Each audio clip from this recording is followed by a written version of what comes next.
Dia 22 de novembro, é dia de Santa Cecilia, que é a patrona de todo músico no mundo.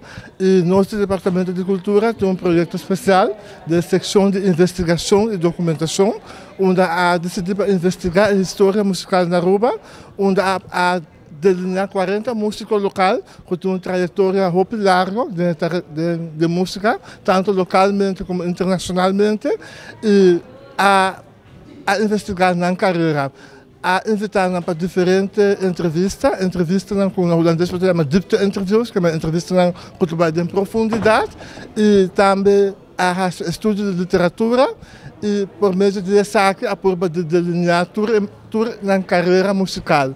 Nós temos entrevistas aqui riba papel, e nós trazemos um samenvatting, recapitulação com artigos de saque, e agora nós também entregar a seguinte fase de 40 músicos, aí passando a começar com ele, então tem prometo 2 músicos, então agora também entregar a biografia na músico e sua família.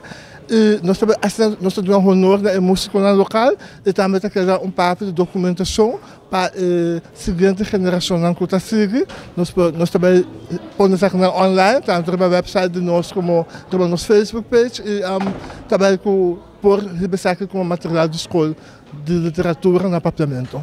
Para nós salvaguardiar e dar valor aos artistas locais é importante para nós ter informação, mas também não para nós só, para a futura geração, porque nós temos que compartilhar. A hobby viaja, nós está com o hobby músico, também de olvido, artista grande que colaborar com de motivo ou outro, não há a chance para guardar reconhecer como deve ser como gente local. Então essa aqui está parte que nós está dando sustento e apoio para a música grande, isso não compreender com música para ir para nosso país adiante.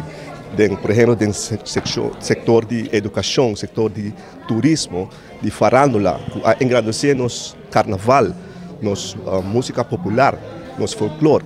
Está hobby, mas o hobby viaja é juventude, o povo em geral não tem acesso à informação aqui. E hobby viaja como local, hobby artista grande, compositor, cantante, não tem guarda reconhecer como deve ser.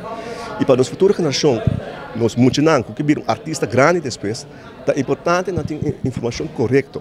Já se é para a investigação, para usar como tesis para a escola, ou um spreekbeurt de papel, que não tem informação na todo caminho, no qual por exemplo, o Departamento de Cultura, a Biblioteca Nacional, Arquivo Nacional, Arubiana, e está caminho muito importante para a informação para passar tocante nos folclore e nossa história. Essa aqui é Arubiano, o website